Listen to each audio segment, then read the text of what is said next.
Ang gift ticket na ito na worth 200 yen ay nakuha ko lang ng libre.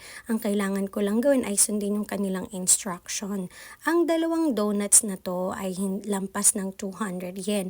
So kung magkano na lang yung sobra, yun na lang yung binayaran ko. Nadiscover ko po itong app na to 2 years ago at dahil doon makailang beses na ako nakakuha ng donuts at saka ng mga ice cream ng libre.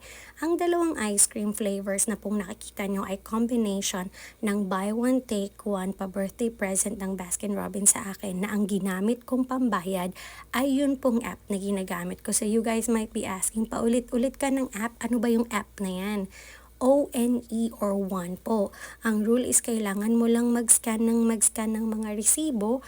Pagkatapos, for every receipt, pwede kang makakuha ng hanggang from 1 to 10 yen. So, ikaw nang bahalang mag-accumulate nun. At kapag meron ka ng sapat na points dito, pwede mo na siyang ipambili ng mga ganitong klaseng yung pag-transfer ng accumulated so, para po sa akin, po, okay na po ako sa mga sweets kasi personally, hindi interesado sa ibang ginagawa kasi po, hindi ko po alam kung safe can check it out kasi at saka pangalawa po, kapag nag-bank transfer po kayo or kapag nilipat nyo po yung accumulated na pera nyo po dun sa bangko, ang charge po nun ay 280 yen. Regardless kung ayan ay isang yen lang po ang ita-transfer nyo plus 280 yen. So ako, mas practical po sa akin yung pumili na lang ako ng isa sa mga sweets dito. So sa nakikita nyo po, ganito po yung ginawa ko. Pinili ko po yung Baskin-Robbins, tapos kono tiketo, konyo suru, tapos konyo kakute.